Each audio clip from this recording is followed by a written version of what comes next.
శ్రీ లలితా సహస్రనామ స్తోత్రంలోని 690వ నామం కోశనాథ మంత్రస్వరూపంలో శ్రీ కోశనాథాయై నమః.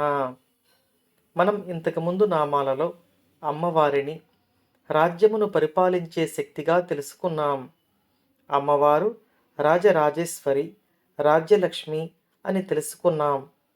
రాజ్యమును పరిపాలించే మహారాణికి ఉండవలసిన ఒకానొక లక్షణమును ఈ నామంలో వసిన్యాది వాగ్దేవతలు తెలియచేస్తున్నారు.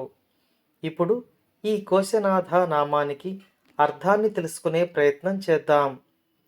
కోశము అంటే భాండాగారము అని అర్థం వస్తుంది. ఈ భాండాగారం సమృద్ధిగా ఉంటేనే ఏ రాజు అయినా సమర్థంగా పరిపాలించగలుగుతాడు. ఈ భాండాగారమునకు మనం కుబేరుని దేవతగా కీర్తించుకుంటాం. కుబేరుని అనుగ్రహం కోసం ఎన్నో పూజలు చేస్తాం. కానీ కుబేరుని నియామక శక్తి అయిన అమ్మవారి అనుగ్రహం లేనిదే కుబేరుని యొక్క అనుగ్రహం మనకు లభించదు. కాబట్టి రాజ్యమునకు ఉండవలసిన వనరులు అన్నీ సమృద్ధిగా కలిగినది భాండాగారం. ఆ భాండాగారమును అమ్మవారు తన శక్తితో సృష్టించి తరగని సంపదతో ఈ లోకాలను నడిపిస్తున్నారు అని మనకు ఈ నామం తెలియచేస్తుంది.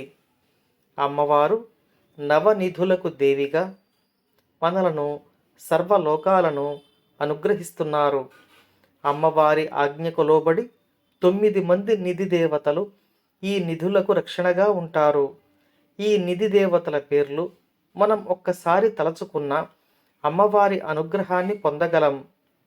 వారు పద్మనిధి, మహాపద్మనిధి, శంఖనిధి, మకరనిధి, కచ్చపనిధి, ముకుందనిధి, కుందనిధి, నీలనిధి, ఖర్వనిధి.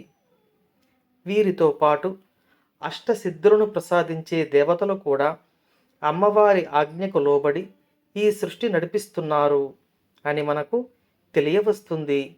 ఈ 9 మంది నిధి దేవతలు, అష్టసిద్ధి దేవతలు కుబేరుని యొక్క ఆజ్ఞకు లోబడి ఉండగా కుబేరుడు అమ్మవారి ఆజ్ఞకై వేచి చూస్తూ ఉంటాడు. అష్టసిద్ధులకు, నవనిధులకు నాథురాలు అయిన తల్లిగా, కోశనాథగా ఈ నామంలో అమ్మవారు మనలను అనుగ్రహిస్తున్నారు.